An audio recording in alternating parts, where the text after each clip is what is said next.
Forget it. Forget it. Cut the music off. And shut up and listen for a second. I don't know who you guys, and when I say you guys, the UWF, makes you think somebody died and left you boss. But there is no way that you're going to finagle my brothers. He's got to defend the Universal Heavyweight title against the one-man gang. He's got to defend the TV title against Savannah Jack. And you think they're going to come out here in a six-man elimination? No sirree, buddy. So you can just forget it. There's not going to be a six-man elimination.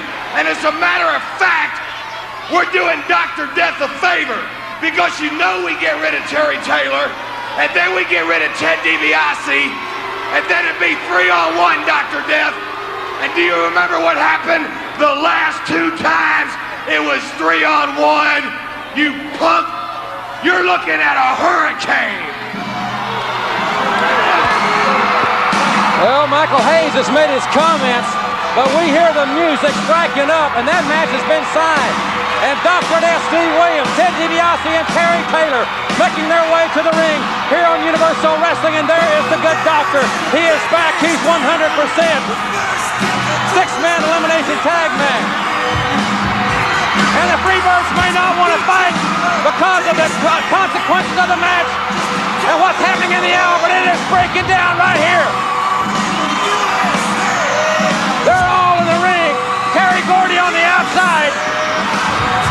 Gordy's got to defend the title against the one-man gang. Dr. Death on that second rope. Dr. Death got across Bam Bam's arm. Bam Bam was trying to save Michael Hayes, and Dr. Death came right across the arm. Bam Bam Gordy's arm. It could very easily be dislocated right here. He's on the outside. Dr. Death, an eye for an eye and a tooth for a tooth. And the Freebirds are taking Gordy back to the dressing room. Dr. Death standing tall. And we'll be right back. We'll get this back together. We'll be right back on Universal Wrestling. Come back home to the refinery. How a man said, son of Phil was up to me. This is the Pro Wrasslin Reflection Podcast with your host, the Professor Chalbello Veracruz. What a run! Mr. Wonderful Tommy Wonder. And I will take the powers of those that have no fear! And the prodigal one, JB. The queen, yeah. The cream of the crop. Now it's time to go back in time in the time machine. The American Dream! Dusty Rhodes! Too sweet! The living legend, Bruno Sammartino. Austin 316 says I just whipped your ass. To be the man, you gotta beat the man. Woo! Look at this. He's I don't believe it.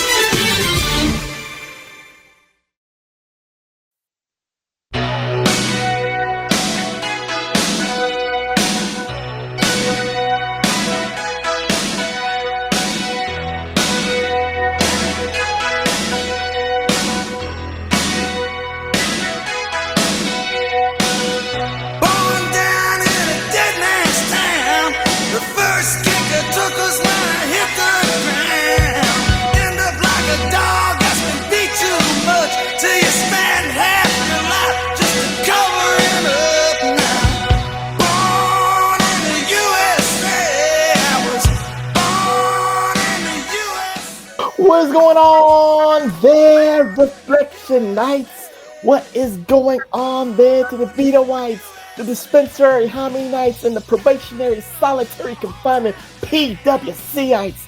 What is going on to the ites all over the world? This world's a crazy, crazy land, if you know what I mean. We got the Russianites, we got Vladimir Putin going crazy, we got Zelensky and the Ukrainites going crazy. We got Gazaites. Well, there ain't nobody in Gaza right now, but they need a hit in there. But they're going crazy. We got Israelites going fucking drone crazy. We got Trumpites. We got all MAGAites.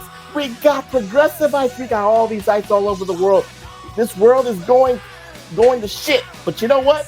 We are the bosom of sanctuary. We are the bosom of safety.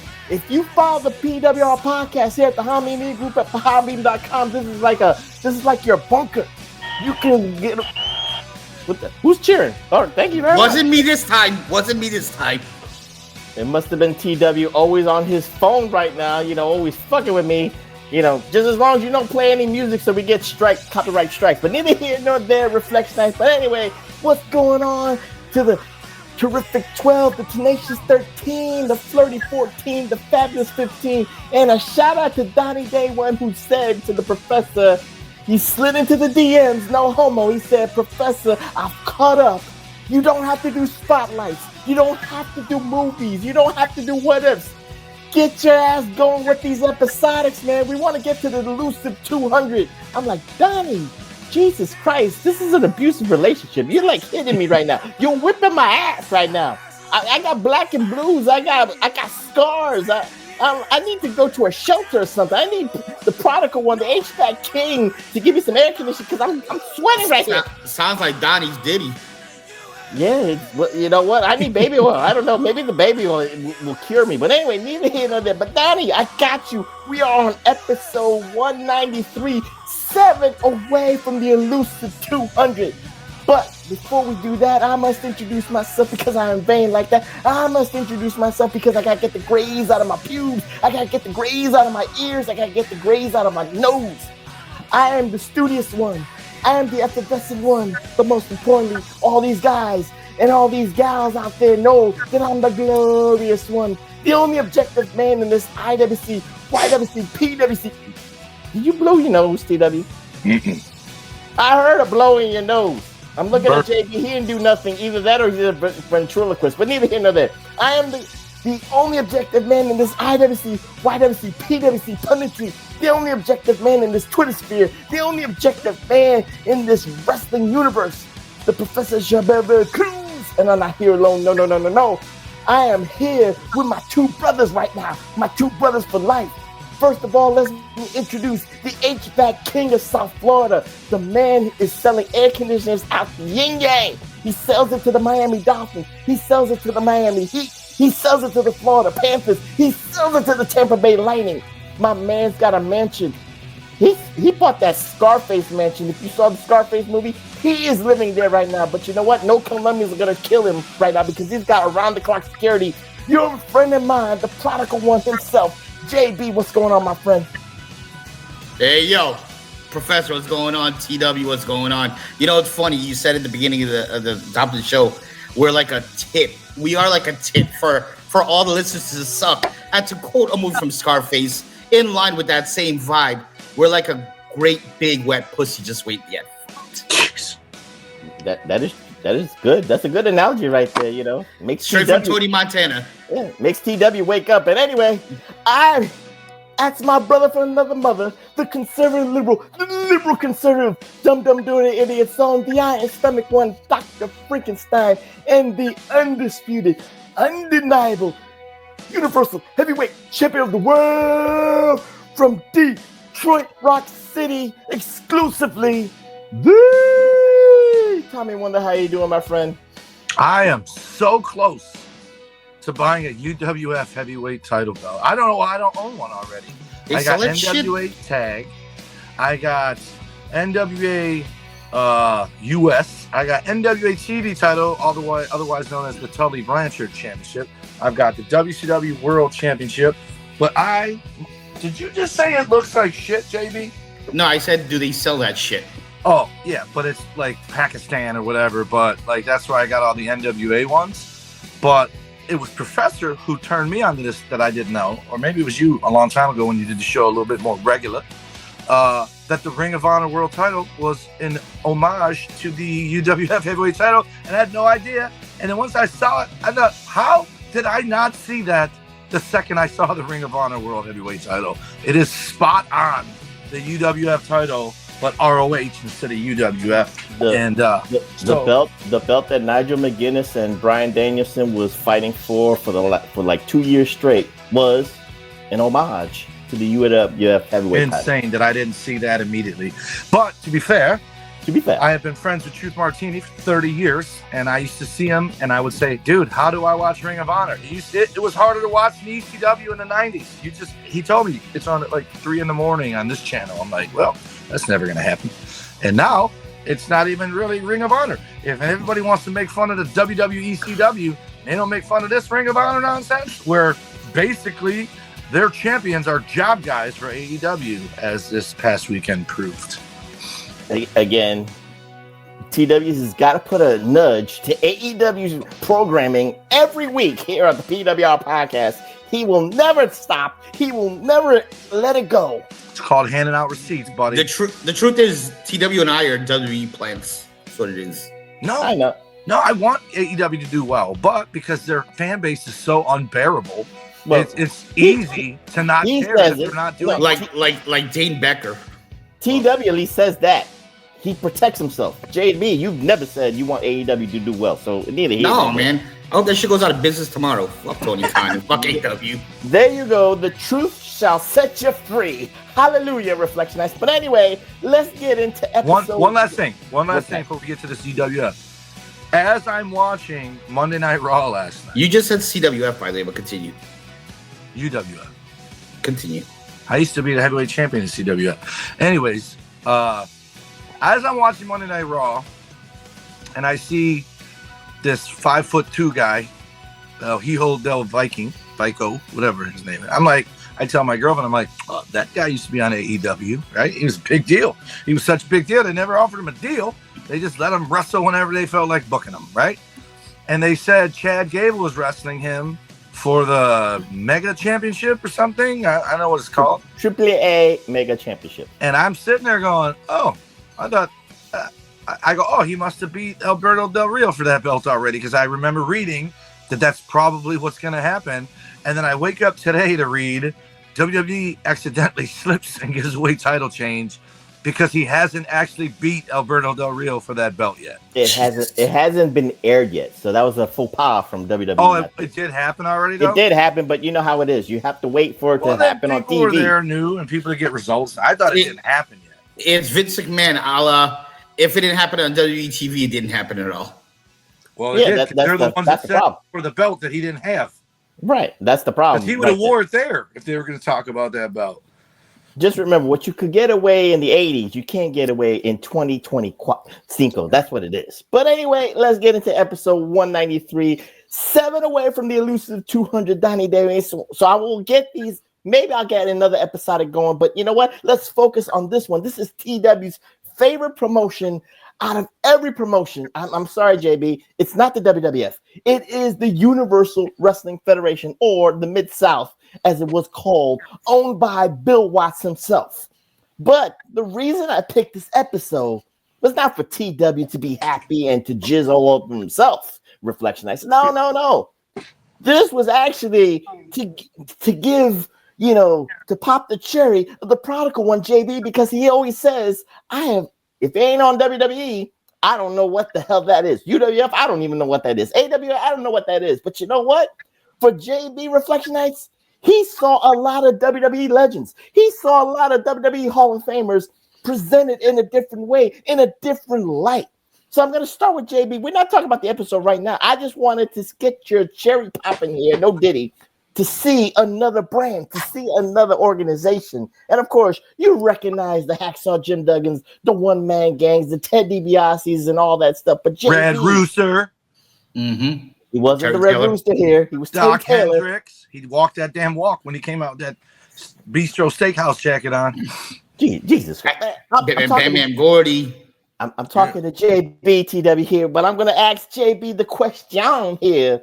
The presentation, the way you saw these WWE guys when you saw them on WWE TV in comparison to this one particular week of UWF television, from November of 1986 from the Tulsa Convention Center. What say you, JB, about, what you saw in the presentation, what you saw in the wrestlers that you saw on WWE television? So, off rip, it was really interesting because I've never seen Ted DiBiase as a good guy. I'm assuming he was a babyface here. So, number one, I was like, what am I watching?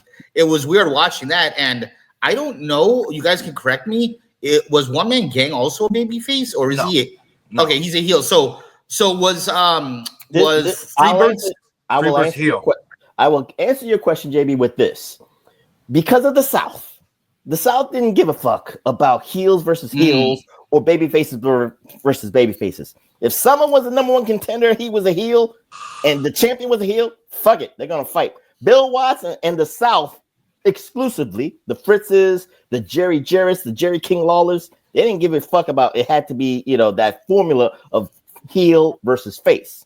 They didn't give a fuck. And it added a different dynamic on free television. So I'm answering your question. Go ahead, JB. I'm sorry to cut you off. No, you're good. So I mean it started off with I will go into everything, but Jim Ross.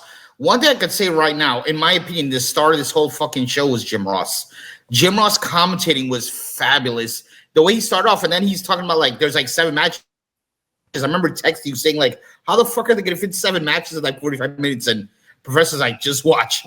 And one thing I will say though, I feel, and I can be super biased. I go back and I watch WWE television from 1986, 87, 85. I feel a lot of it still. I feel, in my opinion, it holds up. This, I don't necessarily know if it holds up if you're just not you've never seen UWF. It feels like it was a big night because all the titles changed hands. So I'm sure for you guys who are watching it live, this must have been a monumental night. Me watching it, 40 years later, whatever it is, it's okay. It doesn't hold up to me. I love seeing all these wrestlers before they came to WWE and what they were about. But I hate the darkly lit shit. I know WWE had that, and we'll get into some of the other stuff. But initial reactions, I thought it was awesome. I thought Jim Ross came out with heavy packed and ready to go. Got me excited in all the matches. Some of the matches weren't terrible. He ain't no Gordon Soley, but I understand what you're talking about. So holy shit, man. I'm just saying, again, give respects to the king of commentating, Gordon Soley. But anyway, let's go to TW right now. His favorite promotion and all that stuff. We already know it's night and day between the Red Rooster and Terry Taylor. We know it's night and day for you between Ted DiBiase and $1 Million Man Ted DiBiase. But what say TW? Because again, you get amped when I always show a UWF episodic episode. So UWF, first of all, JB, just to blow your mind even more, normally on Sundays, it was an alternate. Sometimes it wasn't alternating, but it was for a minute. This guy was for a minute. This guy. It wasn't Ross by himself. It was Ross and Michael Hayes would do the commentating, or Ross and Eddie Gilbert would do the commentating. And this episode was all things that I love. It was Terry Taylor. It was Ted DiBiase. It was Eddie Gilbert. I'm a huge Eddie Gilbert fan, and I just happened a couple of weeks ago to catch this Dark Side of the Ring marathon, and it was on the Warrior for one, the Bulldog for one, and then Eddie Gilbert for one. And I'm like, it's like God doesn't want me to leave my sofa, because I sat and watched them all. Found out, I did not know Eddie Gilbert was married to Medusa. Had no idea. He was with Missy Hyatt in real life. I knew that much. But you got John Tatum, Jack Victory. You got the Freebirds. You got Savannah Jack. I was a big fan of Savannah Jack. So when this starts off, much like you, I'm like, Freebirds are good guys? Because I didn't remember that. And then all of a sudden, Michael Hayes starts talking smack about Savannah Jack. And I'm like, Savannah Jack's a bad guy? I'm like, I don't remember that. Because Savannah Jack was like the Hulk Hogan of there. If someone turned bad guy, they turned on Savannah Jack. First it was Chris Adams. Eventually it was Terry Taylor, but obviously not on this night. Wait, I have to disagree. Savannah Jack is not the Hulk Hogan of UWF. You know the Hulk Hogan of UWF. Everyone turned on him. Iceman Parsons turned on Savannah Jack. Everyone turned on Savannah Jack, but no, Savannah Jack is the Sting of UWF. They turn on you, motherfucker. The Sting in the UWF is in the UWF. What are you talking about? I couldn't believe Sting was a heel. Yeah, and he was Hot Stuff International, and Rick Steiner didn't have headgear on. Rick Steiner looked jacked as shit. DiBiase was a babyface, and he was top two. The top three guys were Duggan, Williams, and DiBiase. Like, one of them was fighting for the world title, the other guys were fighting for the tag titles all the time. And then Terry Taylor was like their fourth little brother. And so, but to see the missing link, not only as a babyface, but as a babyface teaming with a jobber, Jumpin' Joey Mangini or whatever his name. That guy was a WWE jobber. Jim Savoldi. Joe Savoldi. So back then, when you had quit watching wrestling in '85, you would see WWE superstars and challenge, and the jobbers would be guys like Jumpin' Joe Saboldi. It would be Jake the Milkman Milliman. It would be Rock and Roll Buck Zumhofe. Then you'd watch AWA, UWF, or World Class, and they're champions in those leagues. And you're like, what?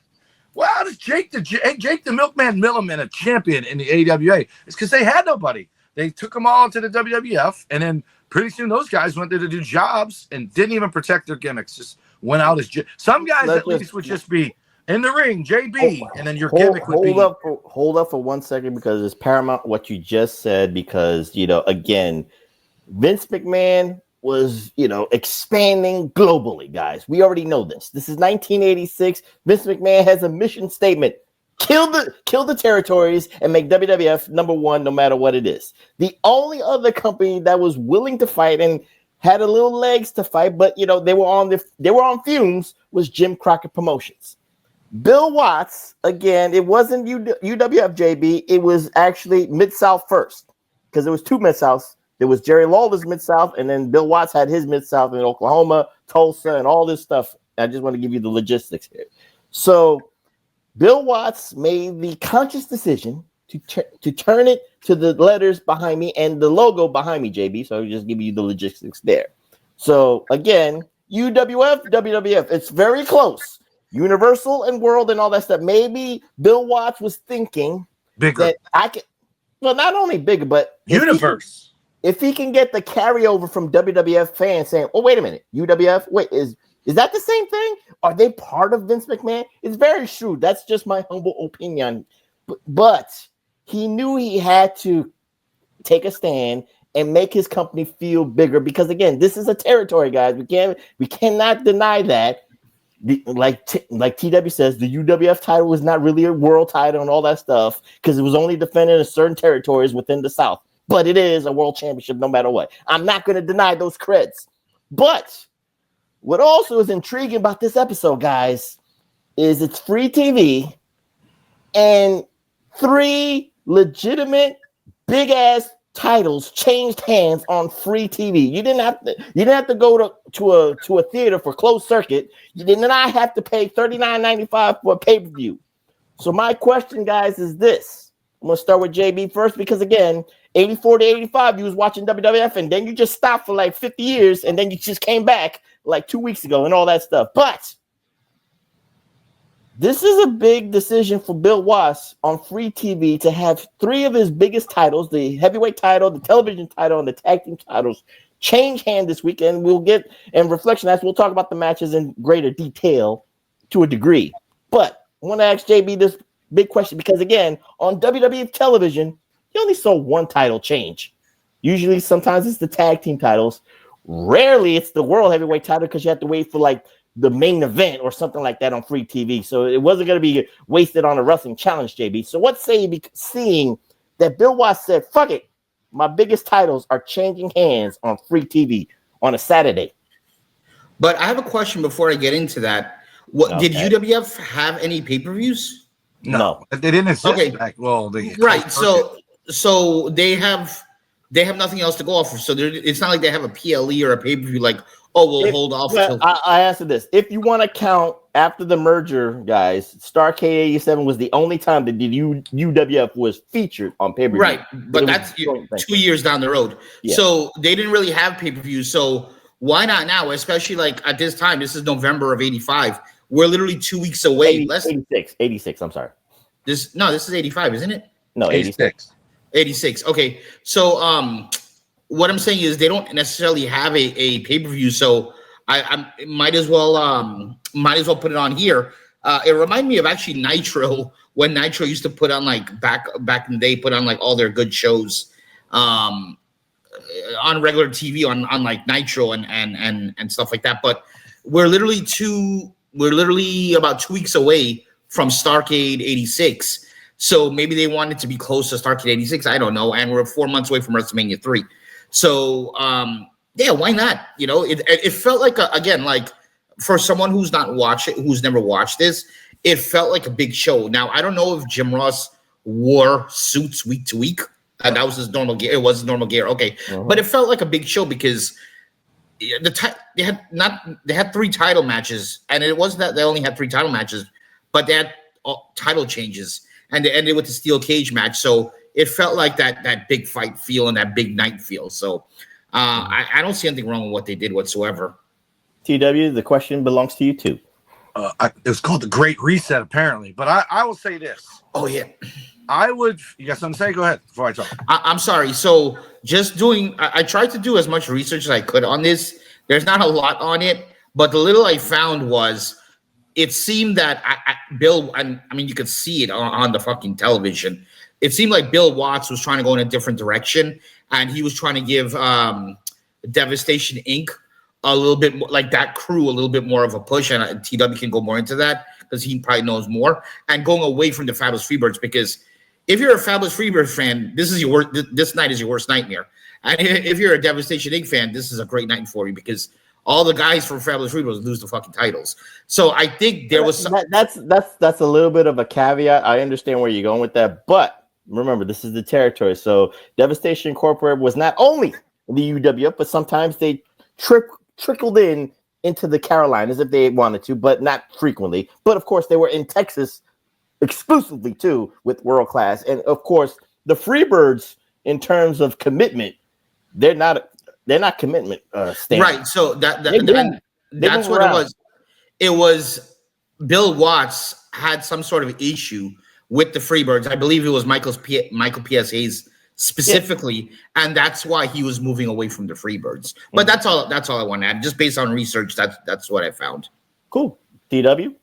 So for me, as a absolute diehard, first of all, when bad guys win titles, it's not good. But funny enough, the tag belts and the world title were heel both times. But to me, there's so many better shows. Like I thought with this one man gang. Wait, I'm sorry, man. It looked like JB was sucking on some titties right there. The way you just be like, what the hell, man? I drink this bottle every week. Drink like a man. He's like, go ahead, Phil. I'm sorry. It's the way it's set up. You have to drink it that way. In my defense. Okay. So anyways, I thought the cage match between One Man Gang and Duggan was the one that he had right before he left and went to WWE, which it actually might be because it did go off the air and they mentioned something about trying to end his career. And then you had to find out a week later that Duggan lost that match and wasn't in UWF anymore. It was Loser Leaves Town match. And then right after him, DiBiase was gone. And right after him, Terry Taylor was gone. So they got, well, no, Terry Taylor was with them when they sold. And Dr. Death was still there. And One Man Gang and Bubba Rogers weren't far behind after that either. Because that's who finally beat the One Man Gang for the belt was Bubba Rogers. And but anyways, I felt like Terry Taylor, I don't know if he was really hurt or if he refused to do the job because of everything that you were saying about Hayes. But I thought it was brilliant how he looked DiBiase. I didn't know what Dr. Death was doing. He's shaking his head like, what do I do? What do I do? And I didn't realize he was choosing between splashing Michael Hayes or doing what he did to Terry Gordy's arm. And so he actually just forfeited the belt. So that's less than a dusty finish. And then Wild Bill Irwin, I think this is right after his brother Scott died. He's teaming up with Big Ray, and they squashed Tatum in victory. Leroy Brown, not Big Ray, but get it. Go ahead. It was Big Ray Hernandez. Anyway, and so they squash him, and Tatum took the pin. But later on, the last match was a throwaway match. Buddy Landau, sweetheart of a human being, met him one time, wrestled on the show with him. God rest his soul. Him versus Chavo Guerrero, who looked like Tatanka without the gimmick. I said that too. And Jack Victory helped him win. So I don't know, because I don't remember if Jack Victory and Buddy Landau then became what Jack Victory and John Tatum was, and John Tatum must have left, went back to World Class or something. But you got the feeling that John Tatum, because they got squashed by two guys that would have lost to the Road Warriors in 13 seconds in a WWE Superstar taping, and instead they win the belts. It was kind of weird. It's funny you say that because we're not going to the episode just yet, Reflection, because again, we're already halfway through it. y'all try to sneak it in, but we will talk about it in greater detail, in hindsight. But I'm just trying to give the business logistics because you're saying certain things paramount. You're saying that the new tag team champions would be squashed by the Road Warriors in the NWA, and WWE. Bill Watts picking the heavyweight champions, your flag bearers, your torch bearers, in comparison, right in 86 Reflection Nights, in comparison to Ric Flair and in comparison to Hulk Hogan with the segment we had, you had Terry Bam Bam Gordy, no disrespect to him, God rest his soul, and One Man Gang are not flag bearers, are not the Roman Reigns, they're not the John Cena's, they're not the Austins, they're not the Rocks. Yeah, but they didn't put babies over in the South. They put heels over to have babies chase them. No. But again, the mission statement for Bill Watts is to expand and make UWF a respectable national brand to compete with WWF, to compete with the NWA, because they were the only two that were touring around the nation. UWF wanted I just want to say if that was his plan to make this thing respectable, this episode was a terrible fucking way to do it, because I don't care who you are and what you say. When you treat your world title the way he treated on this show, I feel like he did that title no justice. He had really? Wait, hold up. That is a good right now. He had Bam Bam Gordy forfeit the title to One Man Gang. That should never ever happen.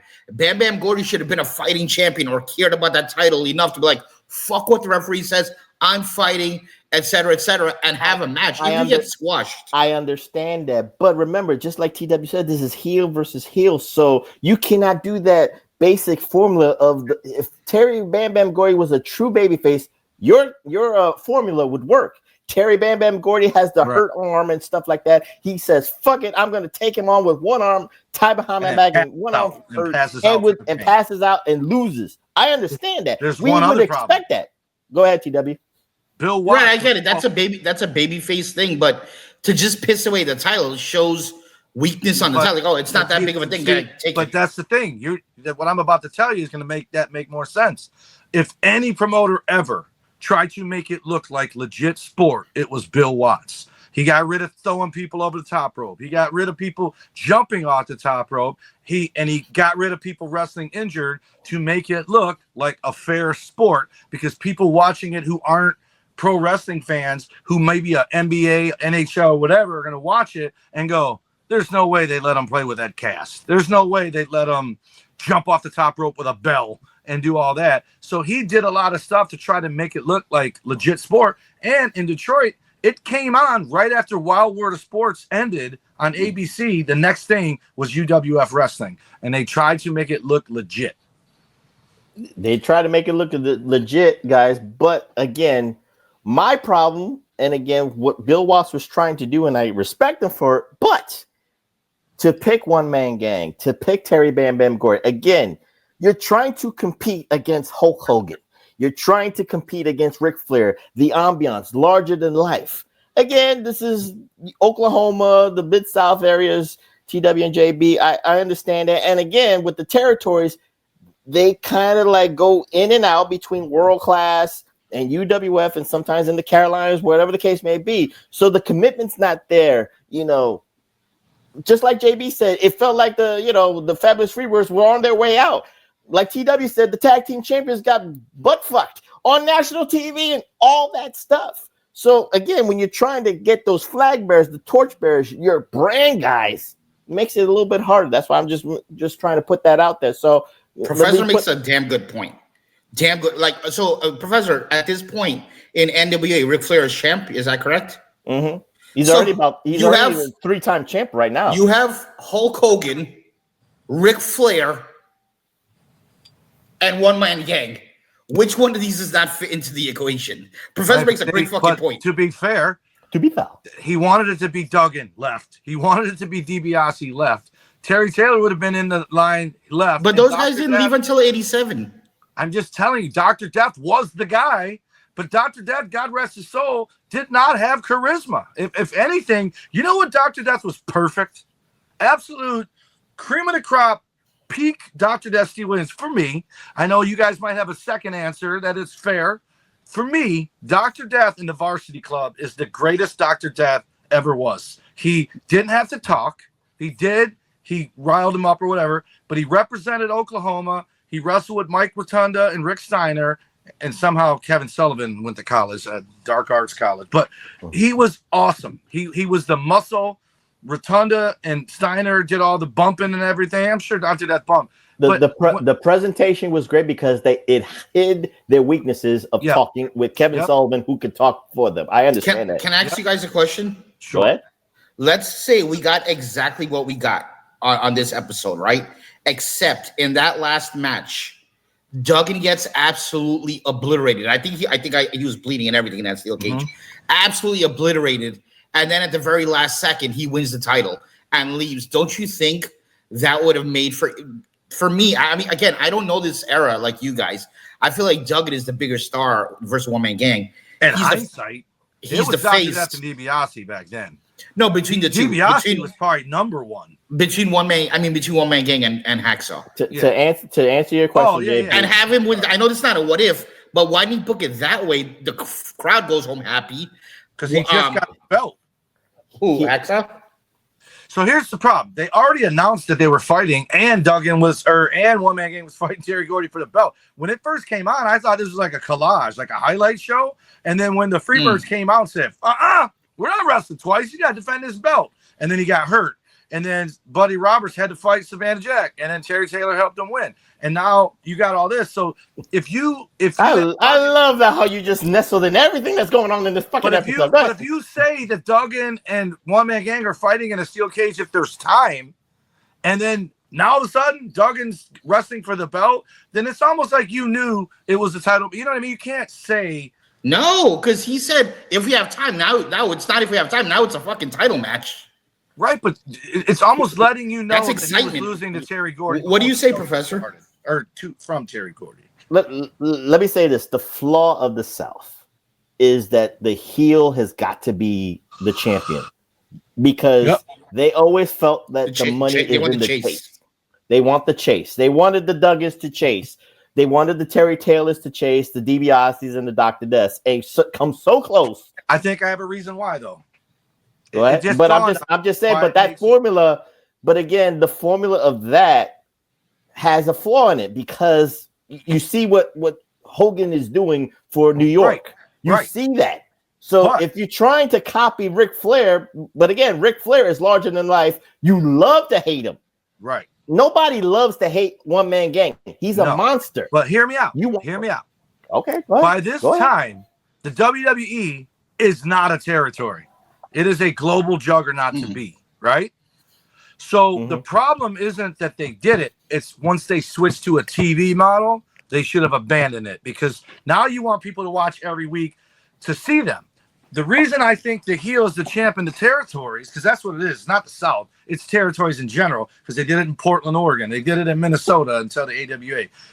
If you know the champion is going to travel all the time, right? Then you're not going to be able to see your favorite wrestler because he's always somewhere else. The draw is what do you mean? I don't know what you mean by that. What do you mean he's going to be somewhere else? The draw is in this town, in St. Louis, Missouri. He's going to be another territory. They're going to build up a baby face, and the draw is we're going to see our hometown boy get a crack at the world title. And then it's going to be easy to boo Ric Flair because he does promos. He does everything as a heel. And then you're disappointed that he loses. But in all these towns, the babyface almost wins, and that ensures a second match against Ric Flair. So you got two shows sold out because they want to see JB win in Tampa, Florida. But because of remember, the UWF was under the bosom of the National Wrestling Alliance, and Bill Watts wanted to get away with Flair that. Came on there too. World Class was under the bosom of the NWA umbrella. Yeah. But at this time, are they still under NWA's umbrella? This time, they're breaking away. They're trying to break Flair away. came on. Flair was referenced and came on UWF as champion. It might have been once or twice, but he did, at least in the beginning. But again, Bill Watts wanted to get away from that and establish his organization as a big fight field and all that stuff. But the problem is, I don't want to see One Man Gang with the world title on Good Morning Oklahoma. It just does not work for me. I don't want to see Hollywood John Tatum and Jack Victory, who have charisma. Don't get me wrong, guys. But I don't want to see them on Good Morning Oklahoma either. I might want to see the Fantastics because, again, they're the baby faces. They're the teen heartthrobs. Again, if you This is the MTV generation, guys. We cannot deny that. Fantastics. They're the cute. They're the teen heartthrobs. Terry Taylor, no matter what, before the Red Rooster, he was a teen heartthrob. So it works right there. And Ted DiBiase was Ron Jeremy porn star quality right there with the way he looked. So to me, those are the guys you want to put the belts on. You want Ted DiBiase as the world champion because he has that porn star look. Terry Taylor has that childlike, well, I don't want to say childlike innocence, but he has that teen heartthrob look. The Fantastics, teen heartthrob look. Who had the heartthrob look? Not Terry Taylor, bro. Come Terry on. Taylor had the teen heartthrob look. Terry Taylor's a heartthrob man to this day. You shut your mouth, JB. Thank you, TW, for agreeing with me. I'll take Missing Link over Terry Taylor. I actually, for a minute there, I thought you were the missing link. So, but Professor, Bill Watts was not booking. Wait, I gotta look at. Do this, JB. Do this. Yep, that's him. Yeah, you are. No, but Professor, Bill Watts was not booking, right? Yeah, he was. Yeah. Because it says right at the end, Bill Watts presents the UWF. Well, the only reason I'm asking is because, again, based on my research, which should be wrong, I saw that it said Ken Mantell, who's from World Class, was the booker, and Grizzly Smith, Jake Roberts' dad, was they call it a matchmaker. Committee. Yeah. Part of the booking committee. To Bill Watts. Bill Watts got to be final say. Say. So this is what I found out. You ready? Because I thought maybe I'm lying, right? Whatever you call it, revisionist history. Mm-hmm. So it says, yes, Ric Flair did appear on UWF Wrestling TV. He was a frequent opponent of Ted DiBiase and appeared on the Mid-South Wrestling TV show, which was later known as UWF. For instance, he wrestled Jake the Snake Roberts in a UWF Power Pro episode. We did that. TW, we did that episode here. We did it episodic. November 16th, 85, and it was Flair versus DiBiase. We did a show, TW. But I'm saying, I remember Flair coming out and talking. They were like the world champions in town. Yeah. But they made him out to be like a guest and that the UWF title was still the main belt there. But they were trying to become the world champion. Yeah, it was. It was. But again, Bill Watts had delusions of grandeur, guys. So with that being said, let's talk about this episode more in depth. And you know what, guys? Butch Reed there. That's the one we watched. Flair versus Butch Reed. We watched that, and we watched Flair versus DiBiase when DiBiase got his ass whipped with blood before the match, and he still went after the title and all that stuff. But anyway, I digress, guys. We've been doing this 10 years almost, man. Forget. You watch these type of shows, you really when you watch the shows, you really have a kind of see the genius in Vince McMahon, because these guys were just fucking ham and eggers, to be honest with you. On these shows, and what Vince McMahon turned these guys into is just ridiculous. No, I disagree. On the top four, I don't know how. Look at Ted DiBiase. Ted DiBiase, Duggan, and Terry Taylor all did more things after the UWF. So did Dr. Death, but Dr. Death just did not translate to the WWE. And obviously, the Brawl for All ruined everything for him because they thought he was going to mop up at that, and then he gets knocked out in the first round by Bart Gunn, I think, right? Huh? Bart Gunn, I think, knocked him out. Yeah, Bart Gunn knocked him out. Cool. Yeah. But anyway, we're going to talk about the UWF episode in depth, Reflection Nights. But even I thought we were about to go to the close right now. Well, we're trying to give a little bit more feel about this. I'm kidding. I know you are, but again, I'm the straight man here. I can't laugh at everything, but you're straight bullshit. No, only in this situation. The other situation, he's lubed up, oiled. Shut the fuck up. Anyway, Donny, kick his ass. But anyway, let's go into this episode in more detail because again, the MVPs of this episode is the Fabulous Freebirds and, like JB said, Devastation Incorporated, but it is the one-man gang more so, even though I understand about Bill Irwin and Leroy Brown. But Devastation Incorporated and the Fabulous Freebirds dominated this particular episode again. And you could just, the Tulsa Civic Center just hated the Fabulous Freebirds. They just hated Michael P.S. Hayes because he was that heater. He brought the heat in Tulsa, guys. So we cannot deny that right there. Again, he's the talker for Buddy Roberts. He's the talker for Terry Bam Bam Gordy. And, of course, the Fabulous Freebirds, wherever they go, They drew money. They drew money against the Von Erichs. They drew money in the AWA against the Road Warriors. So Bill Watts wanted to bring them to UWF to bring that same heat and, of course, bring the money. And, of course, Bill Watts made the conscious decision of making Terry Bam Bam Gordy the heavyweight champion here, and, of course, Buddy Jack Roberts as the UWF TV champion. So I'm going to go to TW first. Again, the Fabulous Freebirds, one of the greatest trios in the history of professional wrestling. Their resume speaks for itself, TW. What say you about the Fabulous Freebirds? Not only about this episode, but, again, their career in general. I know you like Jimmy Garvin. My favorite version, Garvin. But this version, Gordy, Garvin, and Hayes too. But I like Garvin. But this version has the pedigrees, resume, and the legacies more than. How in the world was that trio looked at as like sex gods? It was fucking Jimmy Garvin, Hayes, even Hayes. What the? He's fucking disgusting. Because it was the '80s, dude. People like Magnum PI. That dude had a mustache. Two words, JB. Chest hair. I was about to say they had tons of chest hair. Chest pubes down to the ball fro. Anyways, I will tell you about these Fabulous Freebirds who you think are the MVPs. They're not. I would say about One Man Gang, he's not. And I'm going to tell you why Freebirds aren't. Because you know who was 2-0 on not only this show, but against the Freebirds on this show was one Terrence Red Rooster Taylor, who helped cause Terry Gordy to lose his belt and also made Buddy Roberts lose his belt to Savannah Jack. Terry Taylor is the unsung hero. 2-0 tonight. Didn't take a bump. Won both times he was out there. Won it all. Fans love him. JB, do you agree with the Freebirds and Devastation Incorporated being the MVPs of this episode, or do you have a different alternate of an MVP of this episode? The MVP of this episode is Jim Ross. Yeah. That's my opinion. I got you there, but for the wrestling part, what's the wrestling part say you? I'd have to go with I know you guys are gonna disagree, but I have to go with One Man Gang. I mean, One Man Gang, he gets the title, he's beating up Duggan at the end. He wins the title without taking he almost ended Gorgeous Gary Young's career. Mm-hmm. So yeah, I'd give it to One Man Gang. It's a tie with Terry Taylor. I agree with that.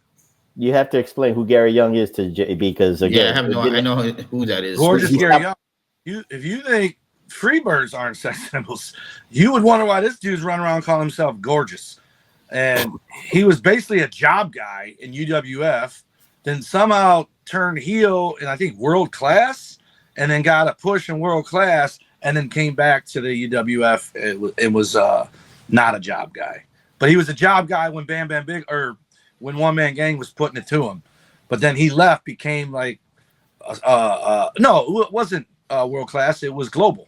He became, and he never went back to UWF. He was a job guy in UWF. USWA too. Also, let's not forget USWA. that. Global. What do you guys think about the show going off the way it did, like at the end? That's the kind of stuff you did to make him come back next week, and I think that's why I think this was the loser leave sound match for Duggan. Well, it's November '86, so I don't know when Duggan. No, Duggan's still there in '87. He might have left in January. '87 was WrestleMania 3, where he got caught on the freeway with the Iron Sheik. That was March of '87. So you might have still been in. It Oklahoma. was February of '87 when he got caught with the Sheik. No, it was not. It was July of '87. I know my dates. Jesus Christ, DW, you smoke too much. He got busted on the way to WrestleMania in a car. No, he got busted in the summer of '87 when they were doing the hot feud of Sheik. Correct. Thank you. That's what made the news because they were like supposed to be feuding. So Haxor's final match in UWF was a steel cage match. TW's right. This is his last match. Yeah. Because again, but he wasn't in WWE. He didn't go to WWE directly right after though. Because they probably waited to what do you call it? This was November, right? 6 weeks. You had that 6-week clause. You had to wait. Yeah, but this was November, right? November of '86 on TV. And then they started putting them on TV in February or whatever it was before WrestleMania. Yeah, that's that again, but you had to wait your 6 weeks before. I'm just saying I think this was the cage match, and it was. And you had to come back the next week to find out Duggan lost. TW, like Donny, they won to me, man. What is this abuse? Why am I getting abused, guys? I don't get this. But anyway, Duggan's first major appearance. His first major appearance on TV was WrestleMania 3. Debut? His TV debut. He didn't get promoted before leading up to it? He probably got promos. Maybe in house shows and shit. Thought he fought Nikolai Volkov at WrestleMania 3 or something. He did not fight at all. He didn't. Yeah, I don't think I ever. He interfered. That's what it was. But anyway, he wasn't part of the There was like a triple, like a 3-on-3 or some shit. It was the Killer Bees against. No, that was Danny Davis and the Heart Foundation versus the Bees and Tito. What'd you say, Professor? Killer Bees versus who? Killer Bees versus Volkov and Sheik. But anyway, we that goes into stuff. But that's where Jim Duggan made his grandiose kind of debut. But he was on Superstars maybe about 2 weeks before that. But anyway, as long as I'm on this show, I will always make sure WWE gets some kind of recognition. I know you will. But anyway, I gotta sneak it in there. I go with Devastation Incorporated and Freebirds being the MVPs because, again, they brought the heat. And, of course, heels over strong, as Ben Hamid would say. But, of course, you need your baby faces. You need your heroes. And you had not one, not two, but four legitimate heroes for Bill Watts to go against these heels, if you will, Reflectionites. And you can pick your poison with your heroes. You got Hacksaw Jim Duggan. You got Terry Taylor. He wasn't the Red Rooster. You got Ted DiBiase. And you got Dr. Death, Steve Williams. And you know what? I think, again, I will still say this because of the presentation. For the expansion of UWF, the champion, the babyface champion, and TW's right, because Vince McMahon had to pay a lot of money. Ted DiBiase was the perfect guy to become the World Heavyweight Champion or the Universal Wrestling Federation Heavyweight Champion of the world. Jim Duggan probably was a great TV champion or a tag team champion, but he could chase it. But I don't see him as that guy. I think Ted DiBiase could be that because he was a heel in the Mid-South, JB. I'm giving you the logistics. They had the Rat Pack with Ted DiBiase and Jim Duggan. But I know a little bit about Ted DiBiase. I read his book, so I know a little bit about him. So the Rat Pack. I didn't read his book. Good book. Yeah, it was a good book and a movie too. We might do that movie, a future PWR after movies with Ted DiBiase. But anyway, neither here nor there. But Ted DiBiase to me looked like to be the heavyweight champion. But what say you guys? I'm going to go with JB with the heroes of this episode: Duggan, DiBiase, Terry Taylor, and Dr. Death Steve Williams. And of course, they all came out to Bruce Springsteen's "Born in the USA."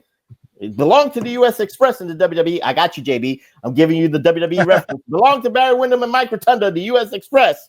But Bill Watts said, fuck it. These four guys are going to always come out to Born in the USA, Bruce Springsteen. No, I thought it was great. I mean, really interested to see Ted DiBiase as a face because you're not used to seeing him like jumping around and, like the typical babyface stuff. So I thought that was cool. Unlike TW, I've never been really a fan of Terry Taylor, whether it was Terrence Taylor, terrific Terry Taylor, Red Rooster, whatever. I always thought he was like, But everybody's got an opinion. It doesn't mean they're right or wrong. But he just said he agreed with me. That is not my opinion. Oh, I thought you thought he was like, next. That dude is a gentleman and a sweetheart and a scholar, and referred to me as Tom every time he talked to me the entire day. And whatever that town is, what's it called in Ohio? O'Hara Arena. And like you said, and then the bell rang, and then you got the Red Rooster. That's what it is. That's the problem. Exactly. That ain't his fault. He should have trained better, Tommy. Listen to me. Terrence Taylor in the York Foundation is gold. He should have been the terrible Terrence Taylor. Anyway, that's nor here nor there. But overall, I thought it was okay. I can't believe that, like, on a show like this, just knowing what we know, that Sting is just here's Sting.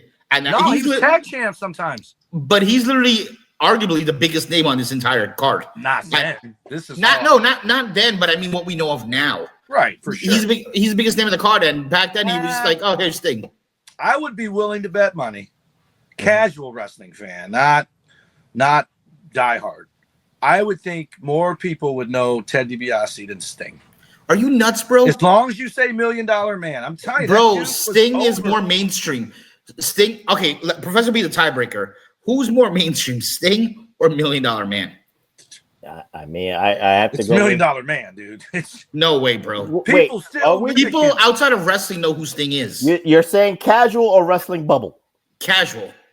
Outside the wrestling bubble. Be Sting. Because he was in the Sprite commercials. He was in Ready to Rumble. He was in more of that part. He was in the Lexicon. He was on Christian television.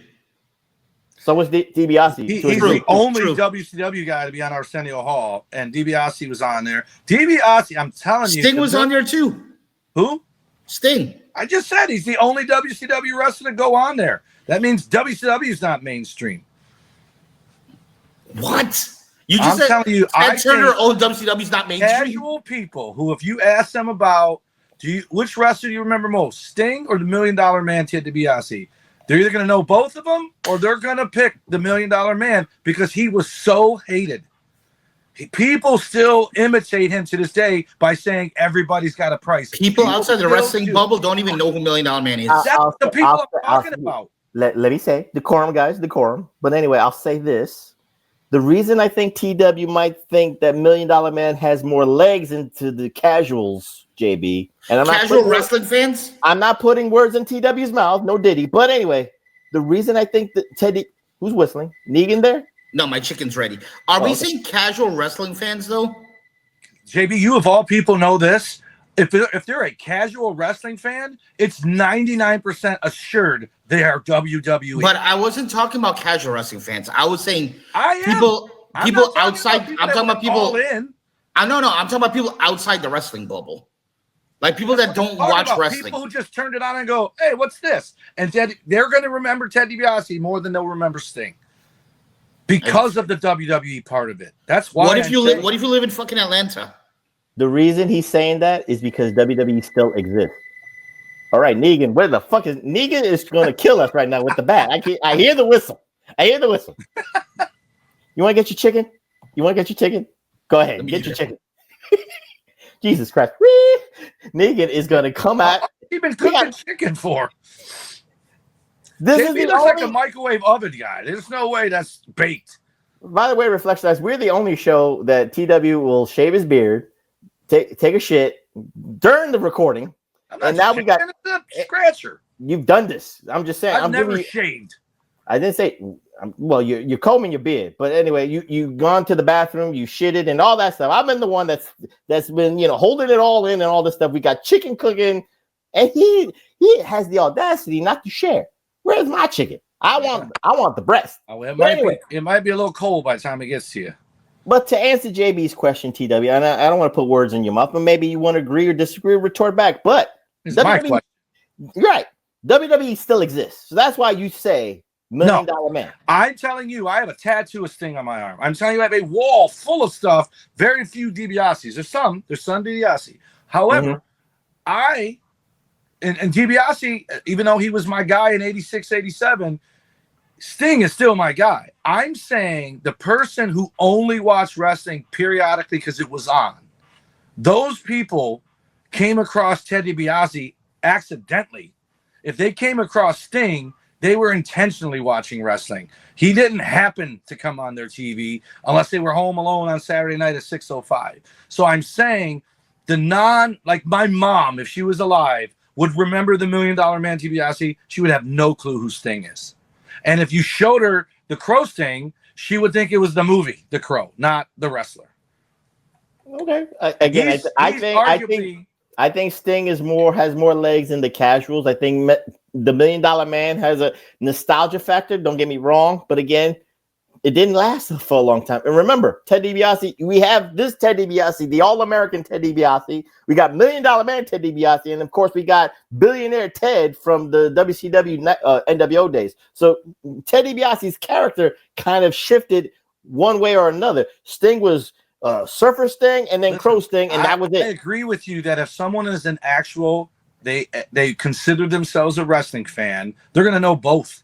But they're definitely going to know Sting. I'm talking about someone's parents being home when their kids watching it. They're going to remember DiBiase, not Sting. Well, we know one thing. TN Couponer Josh is going to either prove TW right or prove JB right. So I'm waiting for TN Couponer's comments on the professor's PWHustle PROF YouTube channel when I drop this episode. But anyway, neither here nor there. I gotta follow that. Tell me that again. I'll follow it right now because I forgot to do it the other day.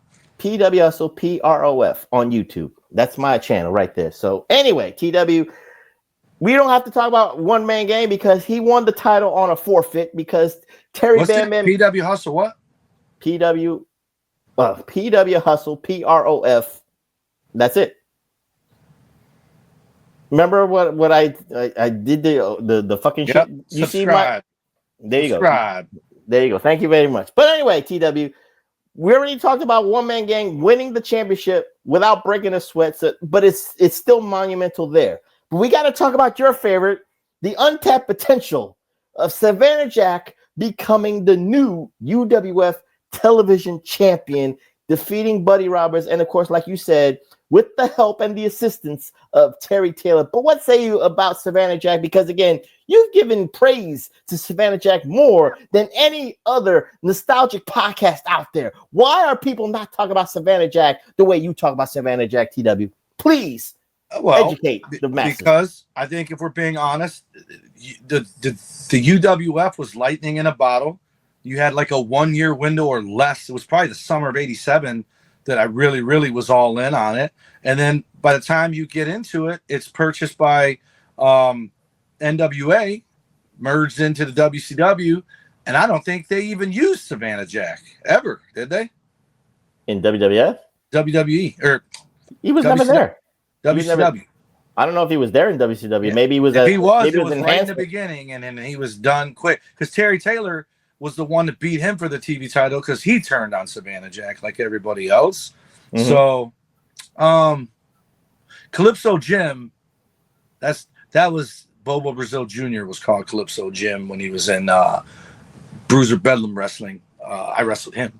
But Savannah Jack you had to be there. And he did the super kick. We all know I'm a fan of that. Mm-hmm. He buddied up with Chris Adams first, and then Chris Adams turned on him. I was always a Chris Adams guy. By the way, TW, hold your thought for a second. JB, you're not eating the chicken. You just take it out of the goddamn microwave. And let you're not eating. He's back right now. You ain't eating the chicken, are you? You eating it? No. Jesus Christ. And you didn't give me a breast? You didn't give me no breast? Where's my chicken? I'll send it to you virtually. I just also want to say, I don't know if TW knows this, but they again, based on like my research that I did, Savannah Jack was known for having the worst super kick in the history of wrestling. Do you know that? What happened? Savannah Jack was known as having the worst super kick in the history of wrestling. It didn't even go higher than the waist. In comparison to who? Chris Adams? Because Chris Adams was the master of the super kick in the 80s before Shawn Michaels kind of took it over and all that stuff. Chris Adams, the thing I read, it just said ever. It was the Savate kick. And because he was from the UK, TW, we know that. He wanted to make it sound more profound. He wanted to give it more class. But it's the super kick. You can't slice it any other way. But go ahead, JB. I'm sorry. No, it was on TW. I was just making that. Okay. Yeah. It wasn't good. It was like if Kerry Von Erich did the super kick with his fake foot. Jesus, that's cold, man. That's very cold. I'm just telling you, it wasn't the best. That was a super kick with no feet, man. I'm just saying. Let me tell you, best super kicks ever. Shawn Michaels, especially if it's Shelton Benjamin taking it. Mm-hmm. After that, it's steadfastly downhill, and then you get the Usos, and then just below them is Chris Adams. Below him is Savannah Jack, and then right underneath them, with probably about 15 kids on the street that do a little bit better, is the Young Bucks. Then Marty? Marty is with Shawn. I mean, that just goes together. They did it in tandem. So Shawn, a little bit lower, Marty, then down a little bit, and then you get the Usos. Reflection that you just saw the hatred he has in his heart for the Young Bucks. Old Bucks. I should have said old Bucks. Whoever, I don't give a damn about them either, but again, I'm the most objective man. How the hell the Savannah Jack super kick is better than the Young Bucks? That's crazy. The bar is low. Have you ever seen them super kick? That's blasphemy. Come on, man. That is blasphemy. It is blasphemy. I fucking hate EW, and I'm saying that. Let's put a bow on this because Savannah Jack, again, it is history in the making because, again, he's not the first. TW, correct me if I'm wrong. He's not the first black UWF television champion, is he? He's the only UWF champion ever to be black, unless Iceman Park was tag champ. I do not recall him being a tag team champ. So this is actually a big fucking deal. And again, remember, Reflection Ice, We've been told that Bill Watts is actually, no, because there was one black world champion. His name was the One Man Gang. His birth name is Akeem. He's from Africa. Yes, deepest, darkest Africa. Yes. But the 23andMe didn't hit him just yet, so he did not know that. But Savannah Jack was the first black UWF champion of any kind, Reflection. So it's a big fucking deal, even though the reputation, and JB, with your notes, you know about the Bill Watts being a racist, right?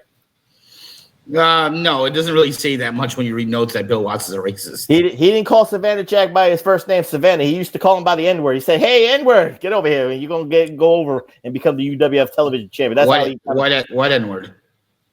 Oh well, you know, I'm not gonna say the N-word right now. You mean nonchalant? Nonchalant. Yeah, I'll go. Hey, nonchalant, you're gonna be the UWF television champion. So, what say you? I'm gonna go with JB, knowing this information right now that he's the first black champion again on free TV. This is a big deal because again, nothing but white dudes.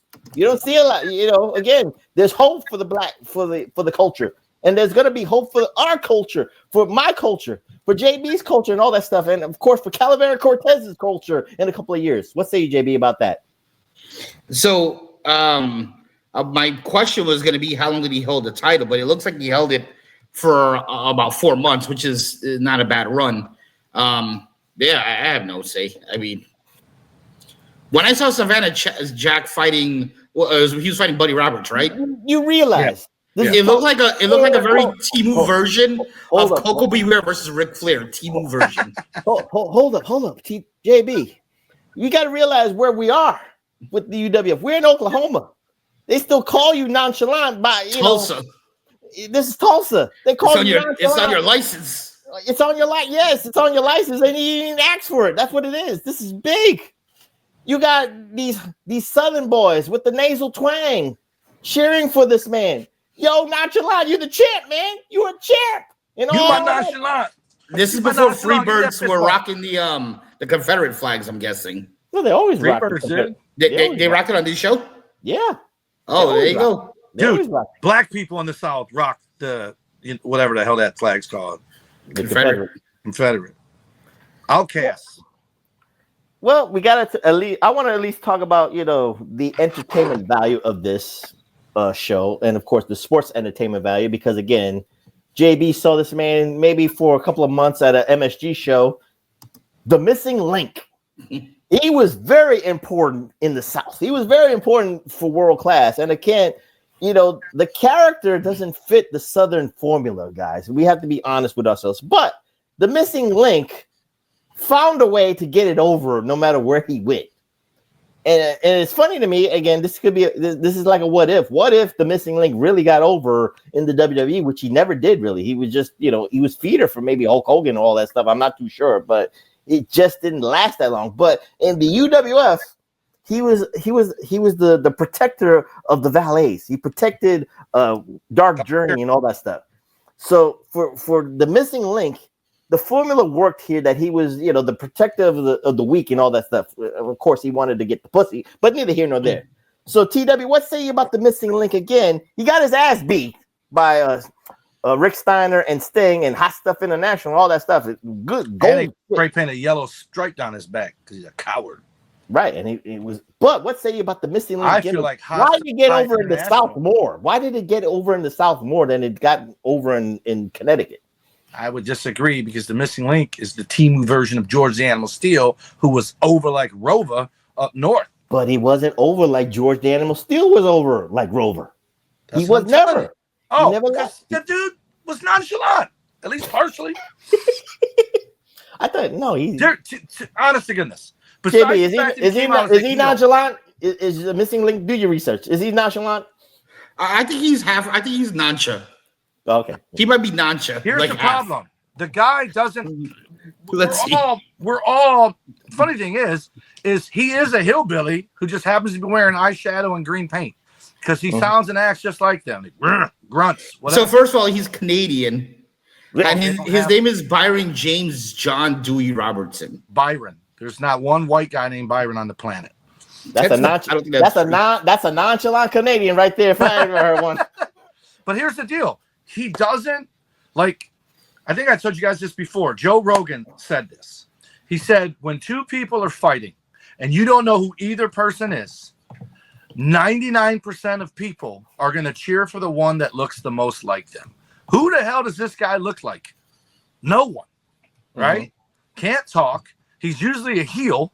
That's why it was crazy that he came out as a babyface. Even crazier that he's teaming with a jobber and then gets just obliterated by Hot Stuff Hyatt International. That's not the recipe for making fans cheer for you. That's not the underdog. That's the done dog. He ain't coming back. He's beaten.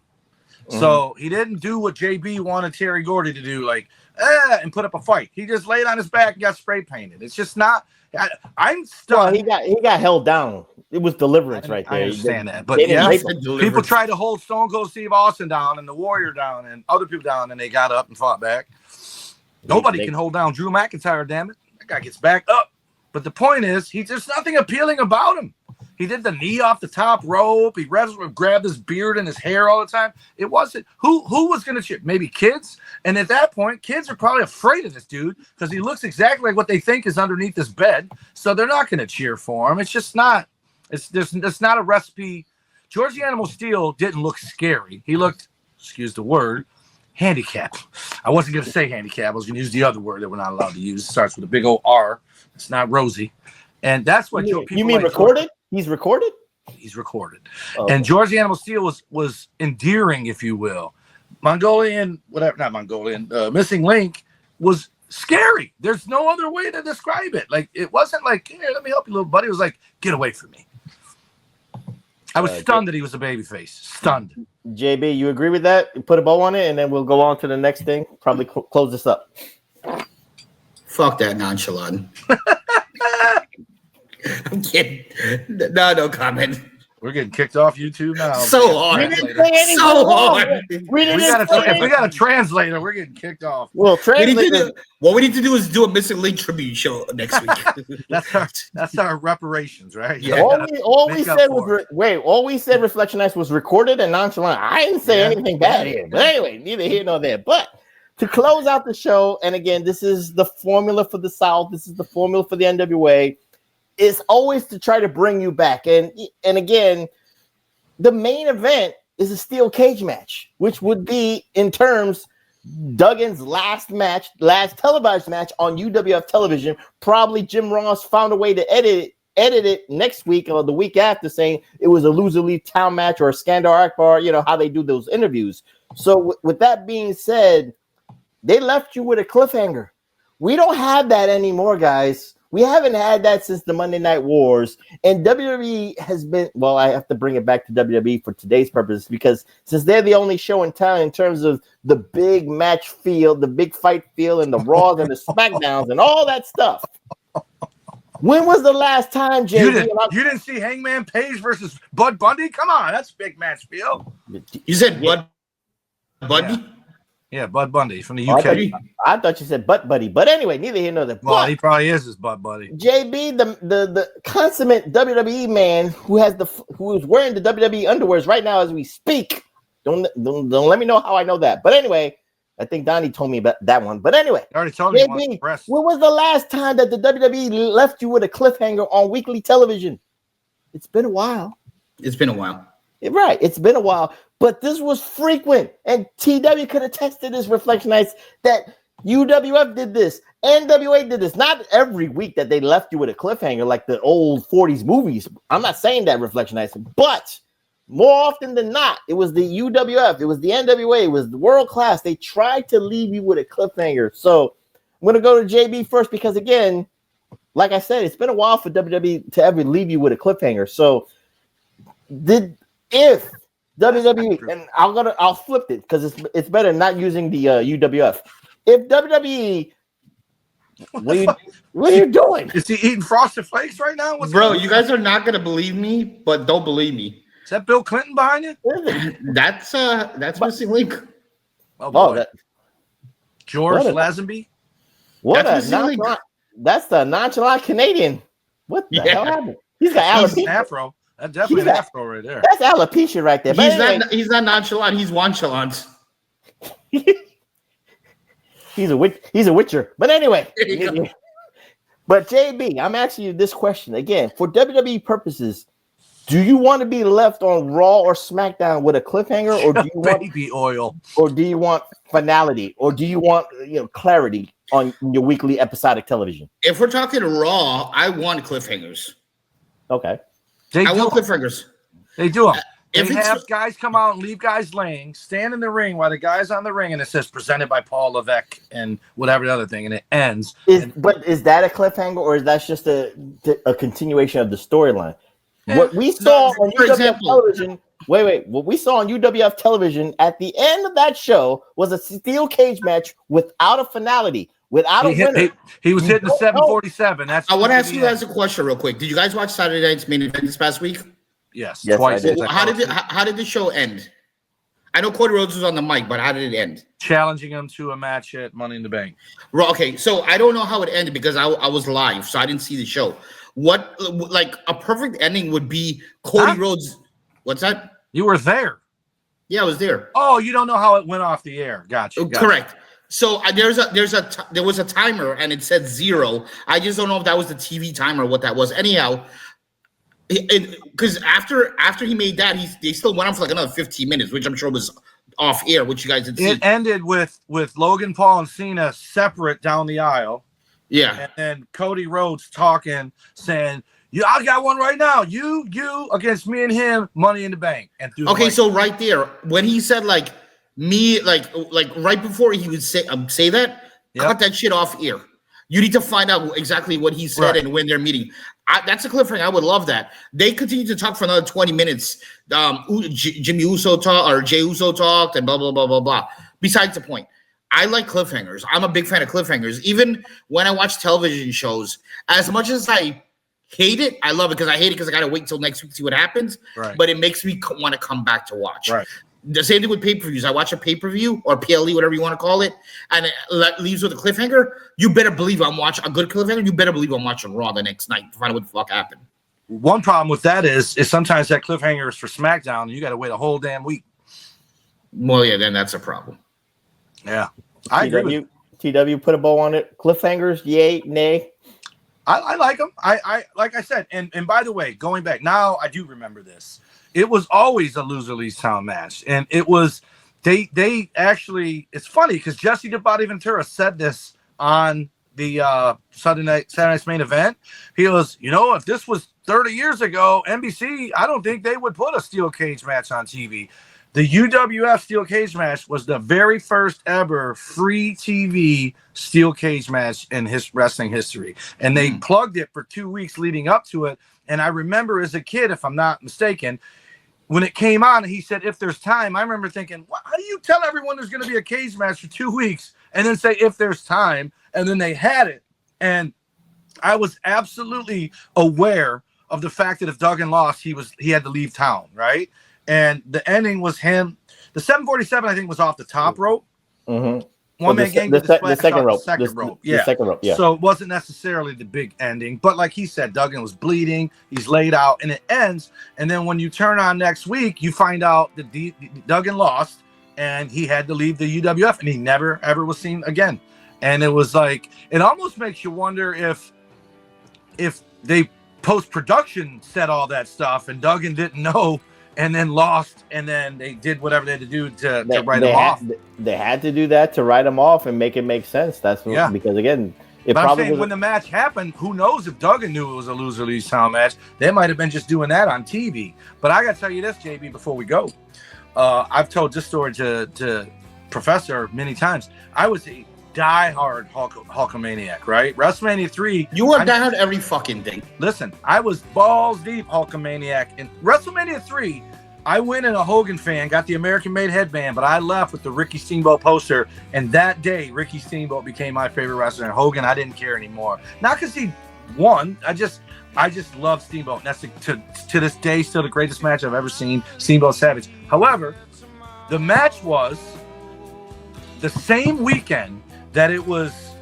Matter of fact, DiBiase might have been a loser leaves town match too. Now that I think about it, it was Hogan versus Andre on WrestleMania weekend, and on UWF it was DiBiase versus One Man Gang. And I literally prayed to God, if Hulk Hogan has to lose for Ted DiBiase to become the UWF World Champion, I'm okay with that. Please let Ted DiBiase win. And then it was the opposite. And then months later, DiBiase comes there and he's $1 million man, and I was devastated because this guy, DiBiase, was my hero at this point. UWF took over the world for me. And then he comes and he's a bad guy, and never ever wasn't. He was a bad guy for the rest of the time he was in wrestling after that. Well, with that being said, there's nothing really left to say, Reflectionites, because again, this is a great episode of UWF 1986. 3 title changes and all that stuff. So let me end this on a cliffhanger for these two guys right now, and for the Reflectionites to think about it. Josh, think about this. Donny Day One, think about this. Scott Woodford, think about this, and all the Reflectionites that are subscribed to the PWS, the PRF YouTube channel. Think about this. What if? And TW, what if, it wasn't Jim Crockett who bought the UWF? What if it was Vince McMahon who bought the UWF? Would he have treated that product better or worse? Immediately half the roster would have been pink slipped. Okay. Besides, I guess, Sting being the only guy to keep. Nobody else is worth keeping. I think Eddie Gilbert, Sting, Rick Steiner, DiBiase, Duggan, Taylor, and One Man Gang. I don't think any of those other, Skandar Akbar maybe, but none of those guys. Like he said, this show is full of ham and eggers. Like, the stars are the stars. Yeah, I was about to say the same thing. Jack Victory, Tatum, Savannah Jack, all the guys that we end up knowing from WWE or WCW, they made it there for a reason. Yeah. That's right. And again, Akbar, I think, is the only exception. Maybe him. He was on it once or twice, though, wasn't Akbar? Was he? No. Then it was Adnan LK. Actually, it was Eddie Gilbert never made W. Yeah, he was in WWE, right? And he got in a bad car accident, and then he came back. I knew he got to correct. Yeah. JB, but Professor, before we close this show, I need to ask you something. I need to ask you a favor. Mm-hmm. You've had me doing Arsenio Hall shows. Mm-hmm. You've had me doing what ifs on Scott Hall and Razor Ramon. Well, now Razor Ramon, yes. Scott Hall is WCW. You had me doing UWF. I've enjoyed all these things. Mm-hmm. Can we get a WWE show? Can we get a WWE pay-per-view? We did a WWE show. We did the super tape for you. A pay-per-view. We don't do pay-per-views. That's 4 hours of shit. No, it's not 4 hours. Well, JB, your homework. We can do a show. JB, your homework assignment, if you choose to, is to suggest a WWE pay-per-view, and we will vote on it. That's all. What about a King of the Ring? What about a King of the Ring? Since June was when King of the Ring is supposed to be. What do you mean? Let me see. The first King of the Ring, where Bret Hart wins it. I'm cool with it. TW, you cool with that? That's a good match card, as Big Ray Leroy Brown would say. Okay. By the way, Leroy, in doing my research, Bad Leroy Brown and Bad News Brown are actually cousins. Well, remember in Canada he was Bad News Allen. On Wikipedia, that's not real. It's not true. Bad News Brown is Canadian. Alan bro, they're cousins. Their moms are sisters.